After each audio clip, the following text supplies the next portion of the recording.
Hello guys, అసలు ఢిల్లీలో ఉన్న జంతర్ మంతర్లో ఏం జరుగుతుంది? మన తెలుగు యువతకు అక్కడ ఏం జరుగుతుందో తెలుసా? నాట్ ఓన్లీ మన తెలుగు యువత, మన ఇన్ఫ్లుయెన్సర్స్ అండ్ మన సెలబ్రిటీస్, మన పొలిటీషియన్స్ ఒక్కరు కూడా జంతర్ మంతర్లో జరిగే స్ట్రైక్ గురించి మాట్లాడలేదు. కారణం తెలియదు. అసలు జంతర్ మంతర్లో జరుగుతున్న స్ట్రైక్ ఏంటి? ఒక కేంద్ర విద్యాశాఖ మంత్రి రాజీనామా కోసం, కాంపిటేటివ్ ఎగ్జామ్స్లో ఒక పారదర్శకత కోసం అక్కడ స్ట్రైక్ జరుగుతుంది. నీట్ 2026 నీట్ పేపర్ లీకేజ్ వల్ల 12 మంది విద్యార్థులు ఆత్మహత్య చేసుకున్నారు.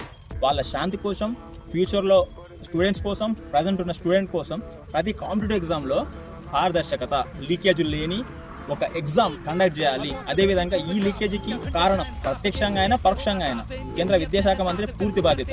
ధర్మేంద్ర ప్రధాన్ మన కేంద్ర విద్యాశాఖ మంత్రి రిజైన్. జస్ట్ ఈ 2 డిమాండ్స్ మీద జంతర్ మంతర్లో అంగ స్ట్రైక్ జరుగుతుంది.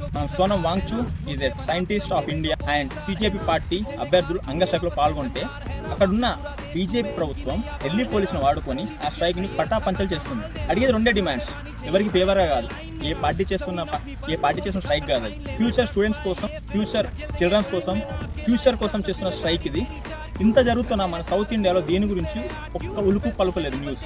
అండ్ మన ఇండియన్ న్యూస్ ఛానల్స్ కూడా అక్కడ ఏం క్యాప్చర్ చేయట్లేదు. ఒకవేళ చేసినా ఫేక్ న్యూస్ స్ప్రెడ్ చేస్తుంది. సో తెలుగు యువత మేల్కొని ఇక్కడ ఇన్ఫ్లుయెన్సర్స్ కానీ, సెలబ్రిటీస్ కానీ, పొలిటీషియన్స్ కానీ అక్కడ ఏం జరుగుతుంది, న్యాయం వైపు ఉండి పోరాడితే మిమ్మల్ని అభిమానించే ఫ్యాన్స్ మిమ్మల్ని నెత్తి మీద పెట్టి చూసుకుంటారు.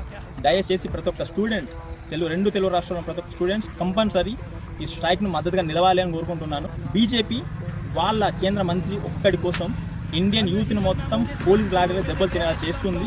నిజంగా బీజేపీ ఇండియా డెవలప్మెంట్ కోసం పాటుపడితే ఒక కేంద్ర మంత్రి రిజైన్ చేయడం పెద్ద విషయం కాదు. ఒక కాంపిటేటివ్ ఎగ్జామ్లో పారదర్శకత తేవడం కూడా పెద్ద విషయం కాదు. దయచేసి 2 తెలుగు రాష్ట్రాల్లో యువత, ఇన్ఫ్లుయెన్సర్స్, సెలబ్రిటీస్, పొలిటీషియన్స్ అందరూ యంగర్ స్ట్రైక్కి సపోర్ట్ అనేది కాకుండా ఈ యొక్క స్ట్రైక్కి సపోర్ట్ చేసి కేంద్ర ప్రభుత్వం దిగొచ్చి ఈ డిమాండ్ క్లియర్ చేయాల్సిందిగా మీరు ప్రతి ఒక్కరు పాటుపడాలని చెప్పి మనస్ఫూర్తిగా కోరుకుంటున్నాం.